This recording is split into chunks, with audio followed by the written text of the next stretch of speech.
I must warn you, stepping aboard this vessel is consent to be surrounded by dark abnormalities and the clinically obscene. How long will it take to get to the spa? I wasn't sure how many books to bring. Do not trouble yourself with the journey. The farm cures all.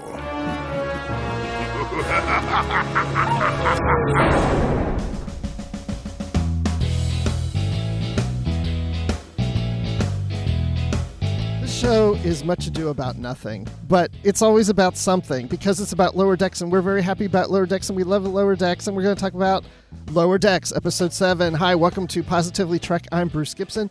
With me, as he always is, Dan Gunther. Dan, what's up? Hey, Bruce. When I heard the title of this episode, Much Ado About Boimler, there's a YouTube channel I watch, and it's this British guy, and he always says, "Now, without further ado, let's get to the thing." And then there's like 5 more minutes of ado after that. And I'm like, dude, there's too much ado, so. Yeah, Much Ado About Boimler, Episode 7 of Lower Decks. That's what we're going to talk about. You, Dan, me, and how about somebody we'll just have breeze into the conversation.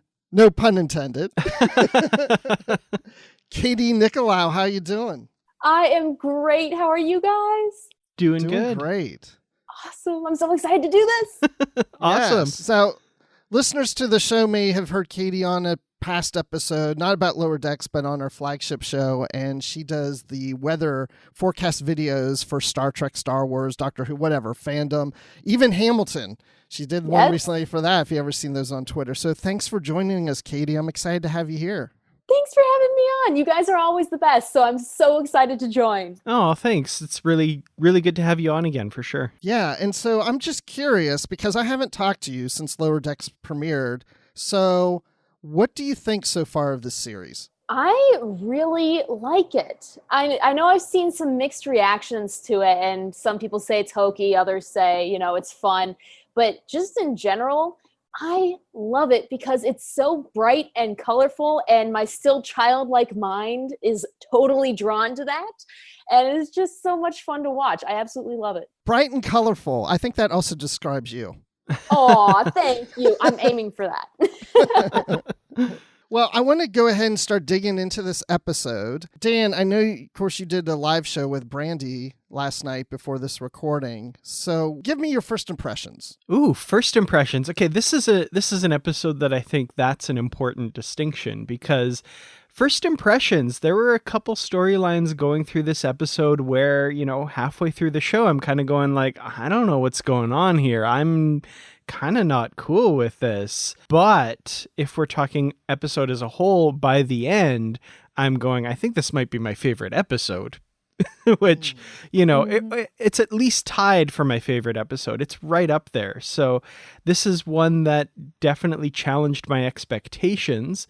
And I'm sure we'll get into the reasons why later in the show. But yeah, it definitely wasn't what it appeared to be at first blush, if that makes sense. And then by the end, I'm really digging this episode. Yeah, and just so people know that we are jumping into spoilers right away. So I hope you've seen this episode. If not, well, then be spoiled if you want to continue listening. So yeah, like you, Dan, I felt at first I was like, it's not that I wasn't liking it. It was just like, I don't think this is going to be a favorite of mine. But then it started to get really interesting to me. And I think the whole thing starting off with Tendi and the dog was just a little odd to me. What did you think, Katie?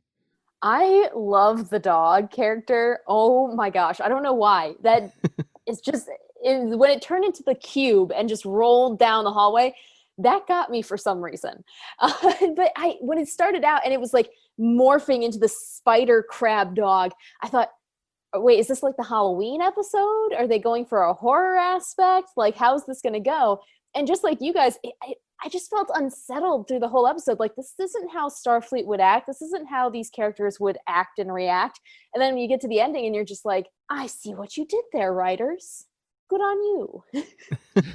Well, let's just go ahead and get to that. What is good on the writers? I think the fact that they tie in the insecurities of the characters is something that's really relatable. And that's what I think the just core of Lower Decks is it's relatable. So with Boimler, he's like, okay, I want to be normal, but I also want to stand out. And then I do this thing and I just can't stop screwing up. And I'm like, oh, wow, I'm looking in a mirror, aren't I? And just the way that they make you turn your head at every point, like, wait, did they just say that? Wait, is this really happening? What is going on? And just throwing you off of that normal, like, feeling of Star Trek. And then at the end being like, we got you. I love that writing style. Yeah, I was really digging that as well. That kind of, like I said, the challenged expectations. I do also have to say that sight gag of the dog turning into the cube and then Boimler. Anyway, I actually did have to pause at that moment because I was laughing so hard I was going to miss the next little bit. That was one of my favorite sight gags they've ever done. Oh, yeah. Yeah, and so the dog in particular, I actually really enjoyed that aspect right from the get-go. The whole, morphing into like the thing crawling on the roof, and it was great. I thought that was really fun. Yeah, because that dog wasn't a real dog. I mean, Tendi created it with like inner carbon or something, or I don't even know how you make that. Stuff. Yeah, sciencey stuff. It was like a medical assignment or something. Yeah. The cool part about, okay, so first of all, like, okay, Tendi has created life from nothing, which is crazy. Then by the end of the episode, we learn that it's sentient life too, which is even crazier. But a lot of like the technobabble she was saying during that opening scene is actual real science. She was kind of referencing CRISPR technology and DNA sequencing and gene editing. That's the term I'm looking for. That technology that we actually have now, which she kind of extrapolated and somehow grew something from inert carbon, like you said, which that's nuts. That's wild. She's Dr. Frankenstein. And I love how she created the dog without knowing what a dog was or did. Yes. It's totally feasible that an alien on a ship would hear humans talking about dogs. Like, sure, we talk about dogs every day and wanting to make one, but like they put in the episode, they don't have dogs on Orion. So why not make it into a weird morphing cube dog that can talk and fly? And shoot lightning, apparently, which we never saw, but I wanted to. I want that ability. Or have like bats or something coming out of its mouth. Totally. When the guys are just like, ugh, it's just like, oh, good dog. Like that. It was so funny to see the dog interact with the crew. Mm-hmm. I mean, for her to make a dog, she would have to do some research. So I would think in her research, it would show that dogs don't talk or fly. She might have just looked up a picture and been like, I like that. Let's make that. Yeah, or they still have the internet in the 24th century. And, she just didn't go to a reputable source on the internet. As we know, there's so much on the internet that's fake that, I see this as totally plausible. Yeah, she was in the Starfleet Wikipedia, and it just wasn't accurate. Mm-hmm. That's why Bones wasn't sure exactly what to do with the Tribble, even though it was in Wikipedia, because there's been some experience with Tribbles before, but he didn't believe what Wiki said. He had to figure out himself. Exactly. He did the responsible thing and thought, I'm going to figure out what's happening by myself and not trust the internet. Exactly. Yeah. Like the angry old man he is.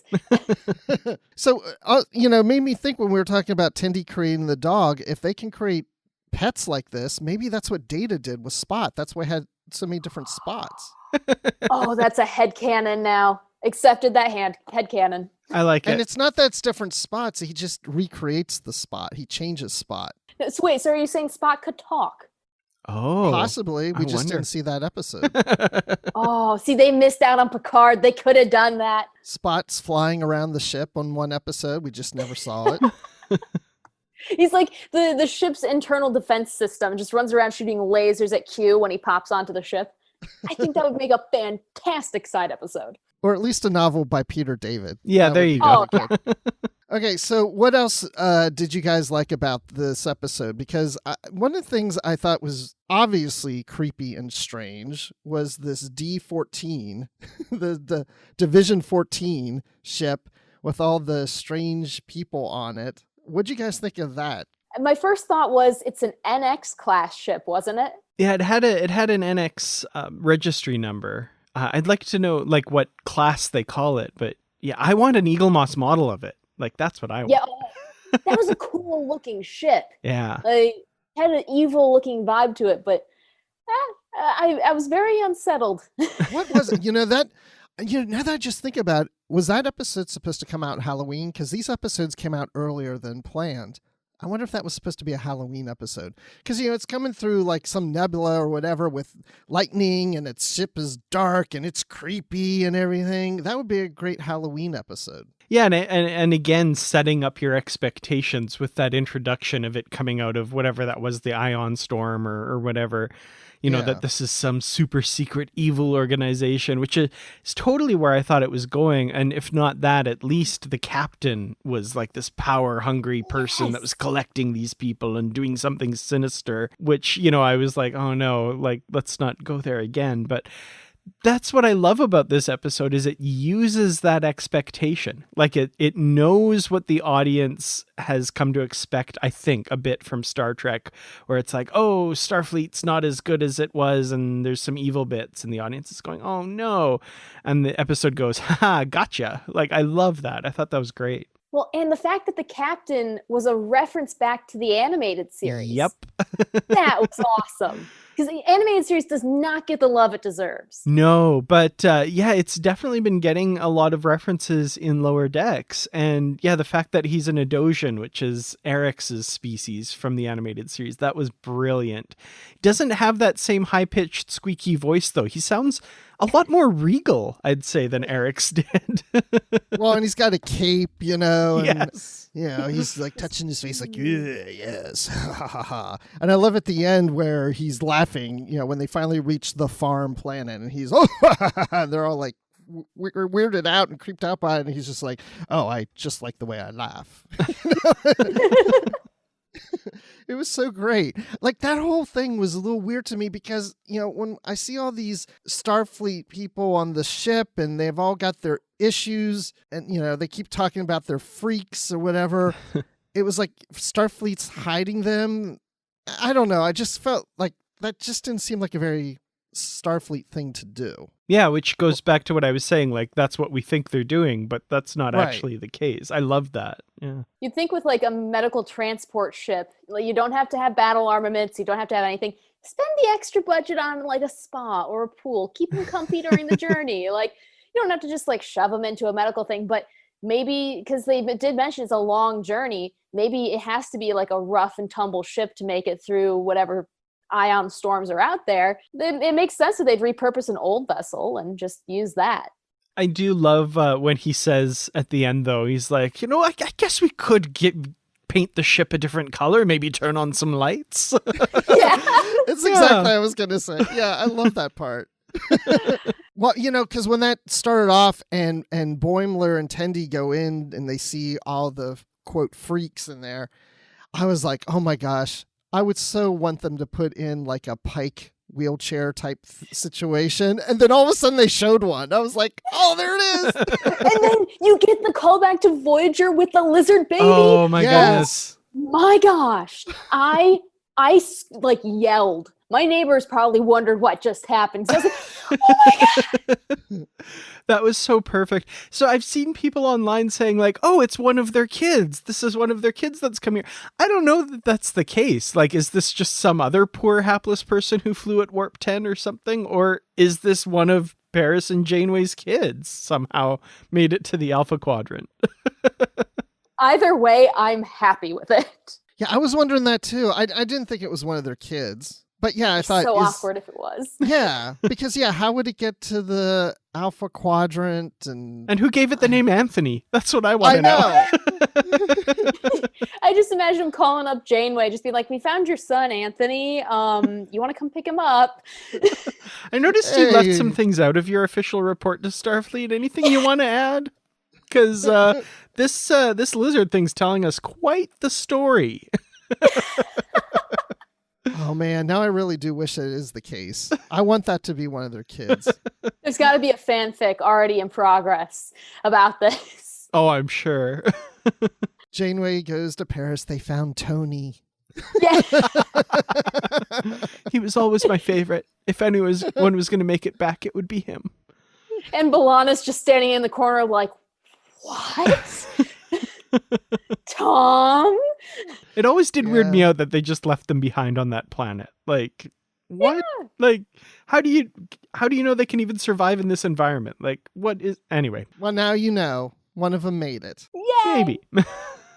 Oh, and going back to the ship, then it's the Ostler, which is William Ostler. I'm assuming it's named after. Bill?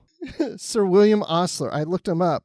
He's a Canadian physician. He's one of the founding professors of Johns Hopkins Hospital. Oh, cool. Okay. Oh. So I just wondered if it was named after him. I'm pretty sure that's probably the case. Makes sense, yeah.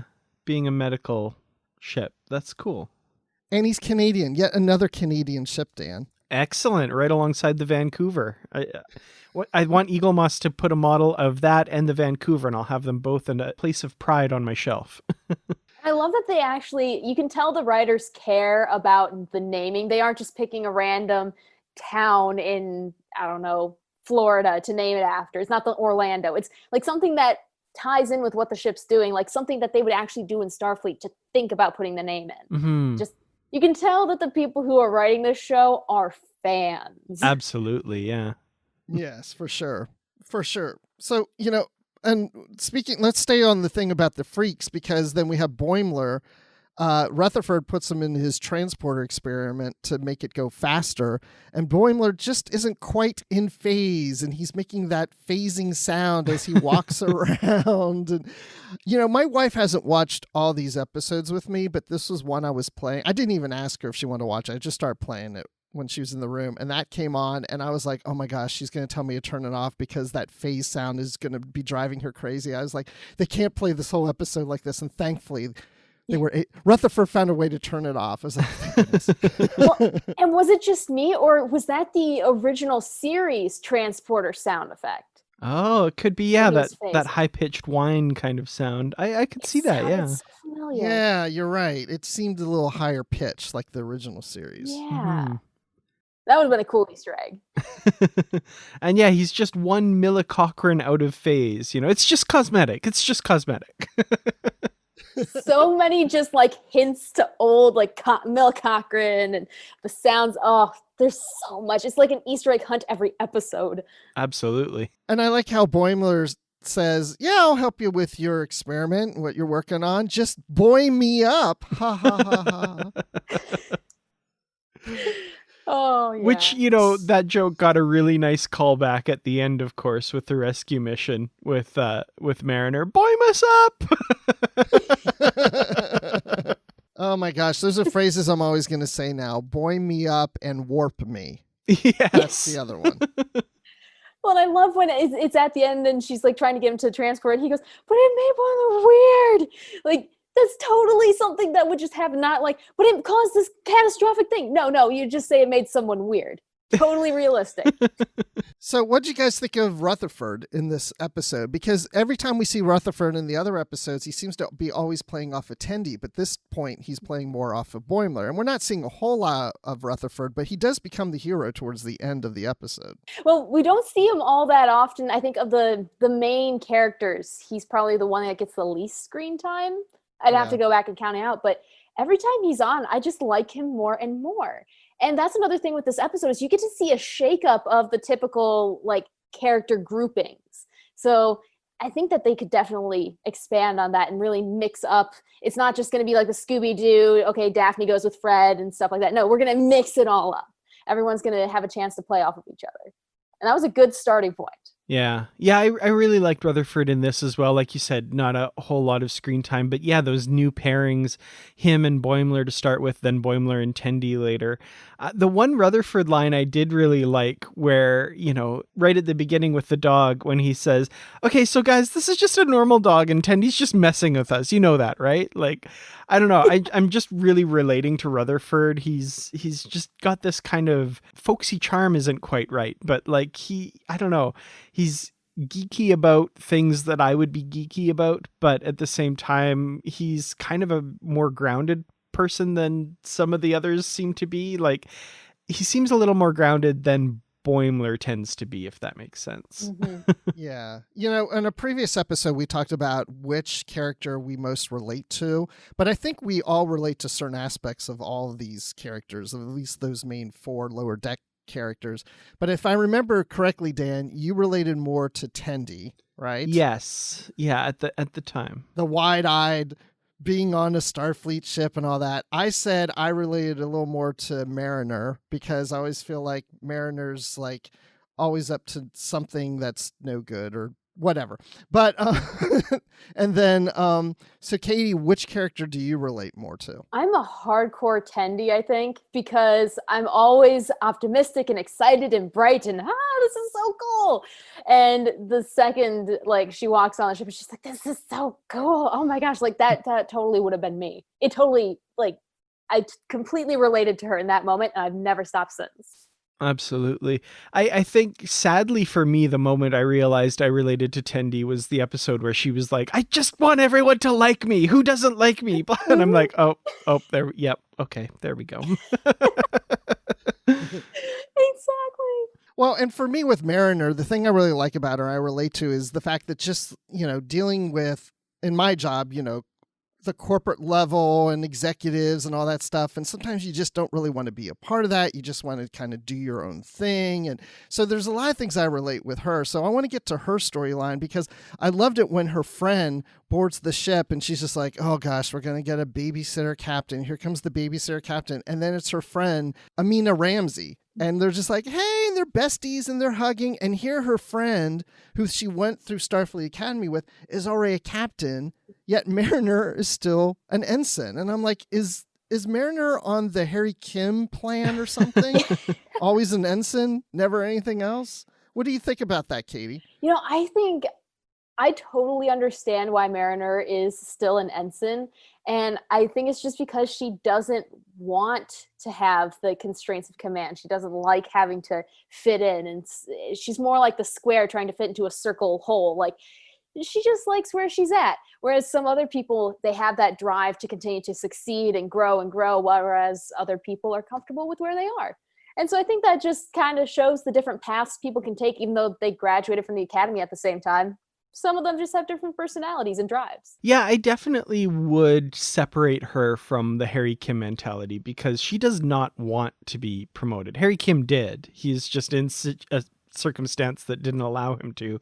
Supposedly, I feel like Janeway could have cut him some slack there. But anyway, but yeah, Mariner, what I found really interesting was her friend says that at the academy, she was voted most likely to make captain first. Like, she was on this path of being, the Wunderkind, right? She was the really smart one who was going to go places, but she has made the active decision, and we've seen that play out, where she's, sabotaged a promotion opportunity because she doesn't want to advance. She says in this episode that, like, I feel like there's more to be done here as an ensign kind of thing, and I'm not ready, or not ready, but just she doesn't feel that urge to climb the ranks because something has happened to make her see it all as like, not important. And I feel like we're going to get some kind of indication. I feel like there's some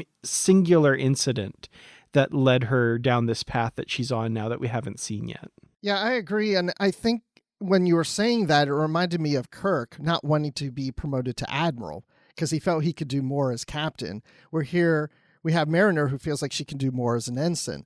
But I don't know if it's so much that she feels like for sure that that's really her calling, because she makes a comment at the end of the episode of just trying to figure out what she wants to be. So she knows what she doesn't want to be, it sounds like, but she doesn't know what she wants to be. So it almost sounds to me as if she doesn't want to be a captain, although she doesn't rule that out, but she's trying to figure it out. And she may figure out that Starfleet isn't for her, that her calling is somewhere else. And I would almost like to kind of see that. I don't want to see her off the show, but by the time this series ends, I would almost like to see that she has made the decision that there's something else that she should be doing that's outside Starfleet. And I'd like to see what that would be. Yeah, that would be an interesting journey to see for sure. And, this is a cartoon and it's starting to get heavy. That's the thing with this episode. And this is why I think I like this episode so much, is so many of the previous episodes had to like establish where they are and the tone of the show and, kind of check off the list of things they had to get done to like establish everything. This episode really feels to me like they're saying like, okay, we've established this universe. We know how these characters relate. Let's have some fun with them now and put them in situations and do some different things with them. And this episode really feels to me like, okay, these guys know how to write this show now. Like they've kind of gone through all of the pre-work and the exercises, and now they're flexing their muscles and really going for it. See, and when the show first came out, everyone says, oh, this is so tropey. It's just everything that Star Trek is, and like flipping it on its head and stuff like that. And I originally thought, they probably are doing this just to let you know this is the direction we're taking the show in. They aren't going to rely on past storylines or always holodeck or transporter malfunctions. They're going to take it in their own direction once it gets established. Mm-hmm. And I love to draw similarities to the Orville. When it first came out, people were like, okay, so it's going to be funny, ha, ha, ha. And then about halfway through the first season, it gets totally in its own. And I think that's where we're starting to see Lower Decks go, is it's coming into its own and it's going to branch off in its own direction. Yeah, I feel that too. I remember thinking about the Orville too, as I was starting to watch this series. It's like, I feel like it's finding its own, because when I go into this series and when I went into the Orville, I'm expecting both to be hilariously funny.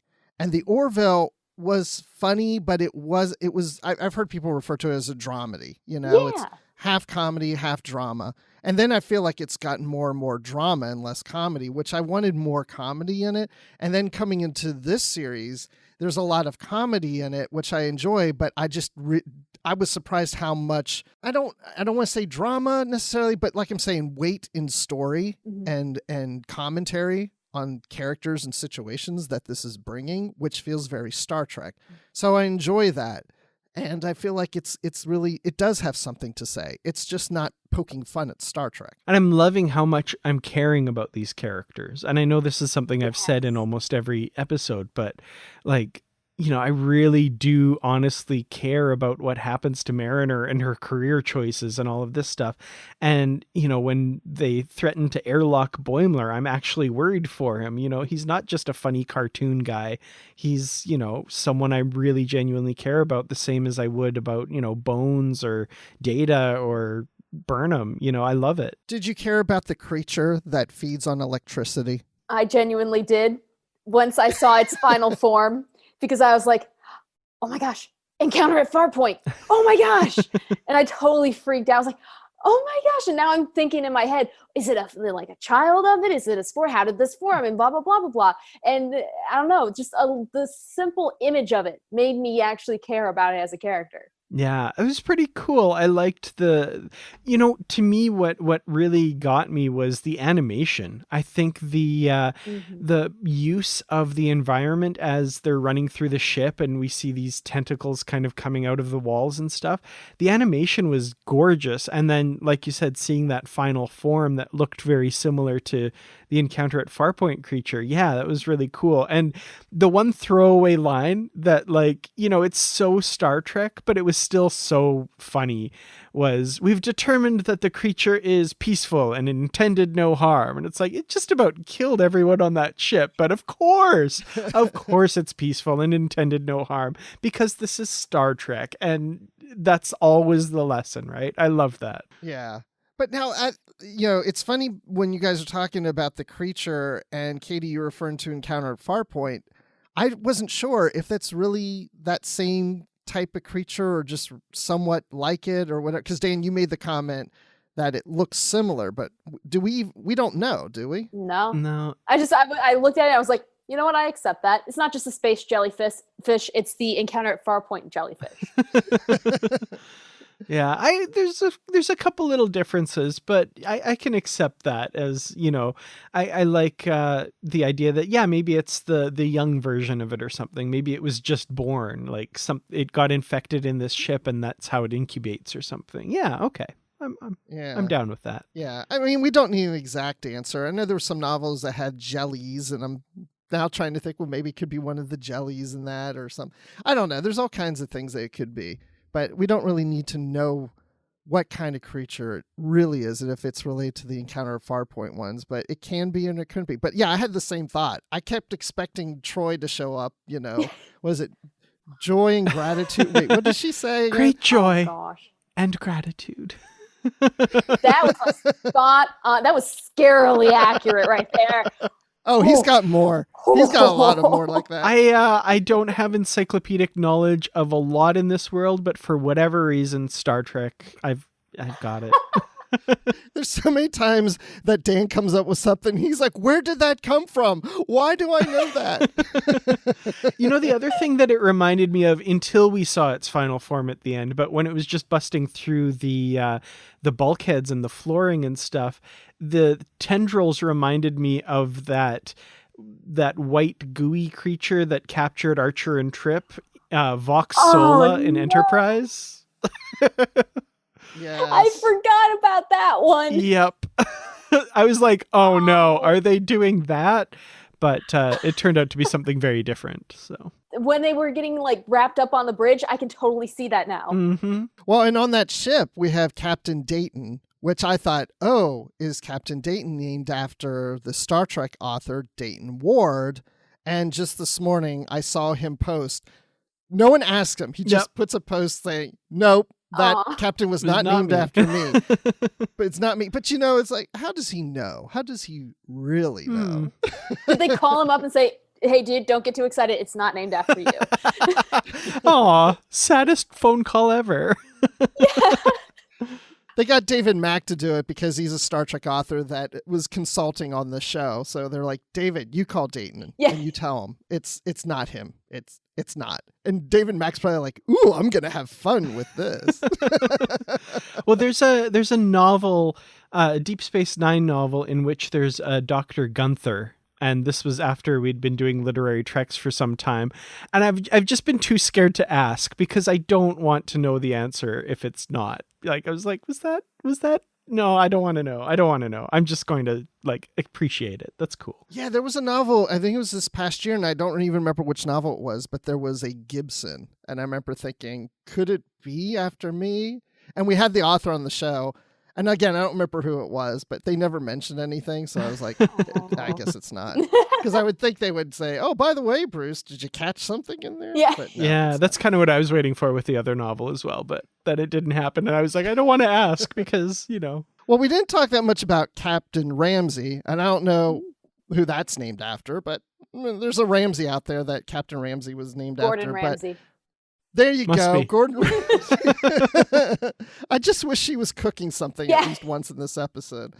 But what'd you think of this character? Because to me, I like her character, but she's just more there to bring out more from Mariner. I really liked her energy. I thought the person who played her did an amazing job. And I kind of looked her up and I haven't seen her in anything, but she's been in a bunch of other stuff before too. And I really liked the attitude she brought. And I think my favorite moment is she almost breaks the fourth wall when the regular Captain Freeman and her staff are calling in from their secret mission. And she's like, we might be called upon to plant these seeds at any time. And, closes the channel and she kind of turns around and she's like, wow, they might plant seeds. Sounds like a really important mission. And I'm like, she's the first character on Lower Decks to call this out for being as ridiculous as it is. And I really enjoyed that. I thought that was a great moment. Well, and I love the character design because I feel like her and Mariner, they could be sisters. They seem, it's such a good character design. You could see them as being best friends and almost like sisters. And there's something about the character design in the show that's just clicking immediately. Yeah, I think that Ramsey is Mariner if Mariner would have taken that path. Yeah. Absolutely. Yeah. Oh, totally. And that's what they could have been drawing off of by making them look so similar. Is like, yeah, this is what you could be, or this is what you could be if you didn't want to be captain. Yeah, and Mariner's my favorite character in this series. I love them all, but she's my favorite character. And I was getting really frustrated and disappointed as this episode was playing out because the thing I love about her is she does know what she's doing. She just has decided not to take that step up the ladder.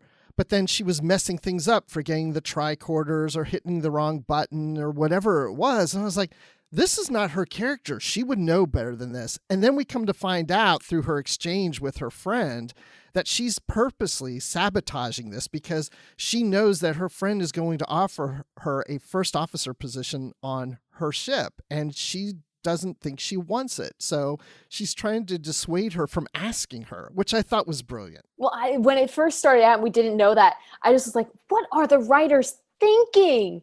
You just established her over the past 6 episodes as being a competent, kick-butt, amazing character, and now you're just taking that all away. What are you doing? I got a little bit mad, but then at the end they wrap it all up. It's like, okay, fine, you were punking me this whole episode. I see what you were doing. Yeah, absolutely. And that's where I was at too. That's why, like, partway through, both her and the Boimler story, I was like, this isn't right. Like, something's not adding up here. And that should have been my first clue, right? That, like, oh, okay, this is, she's taking a dive, as they say, right? So, but yeah, I love that turnaround. I feel like that there's some sort of, I feel like maybe a writer's trick that I've never learned, that, like, challenging expectations and frustrating the watcher/reader and then, like, turning it around, like, releases that anxious energy to make you really like the thing. I'm like, did they just, like, hack my brain to make me really like this episode? Because all of that, like, what's going on? I don't like this, got suddenly turned into, oh, I love this episode. This is amazing. Yep. Like, the last 5 minutes, you're just flooded with joy and relief. Mm-hmm, exactly. Yeah, because as we're going back and talking about that ship, the farm, they're saying the ship is the farm. And I'm just thinking, I can't imagine Starfleet would do this. Yeah. Oh, Exactly. And then we actually, no, there is a farm and look how beautiful it is. And, Boimler wants to get a massage, but he's not a freak anymore. No. So, I really liked it. Katie, so give us your final thoughts on this episode. I think it's by far my favorite because you get to see the 4 main lower deck characters doing what they do. And whether it be kind of flubbing it up, like we're seeing with Mariner or Boimler, or if they're actually doing what they're supposed to do, like Tendi. Like, I think it just all came together so beautifully, and it's definitely the top one on my list. Wow. That's saying a lot there, Dan. What do you think? Yeah, I really enjoyed this episode as well. If it's not my top episode, it's kind of tied for it. I really enjoy this episode. I thought it was great. I'm curious what you guys, we kind of have this thing on the show where we try to suss out the deeper meaning of the episode, because Star Trek always has a lesson that it wants to teach us.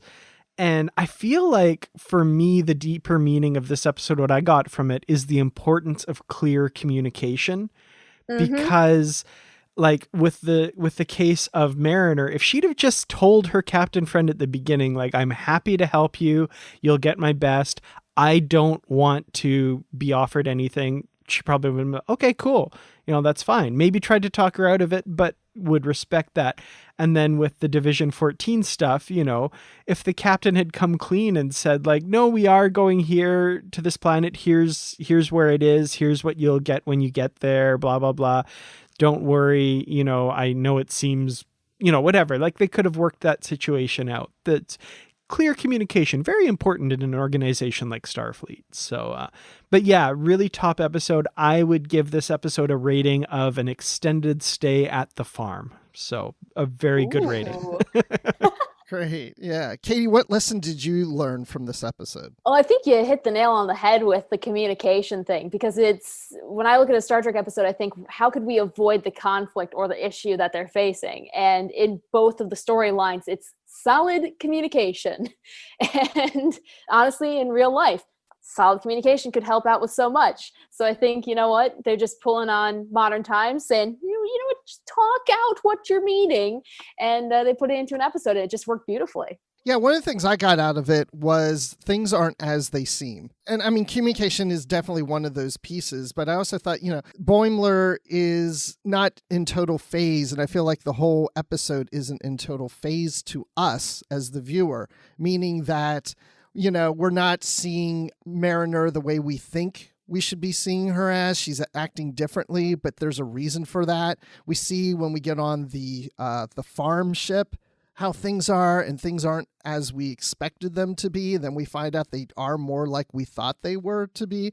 So there's a lot of deceiving things going on this episode, including Tendi making a dog, and the dog isn't quite what a dog should be.